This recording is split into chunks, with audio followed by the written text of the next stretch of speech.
หมานคือเก่าครับพี่น้องนี่ครับปลานกเขาปลากระมังครับตกปลาหน้าดินครับ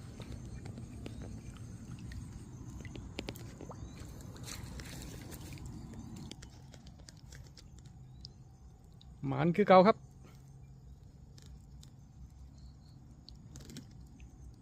เอาไว้เจอกันคลิปหน้าครับสำหรับคลิปนี้ขอบคุณครับมันหมานครับ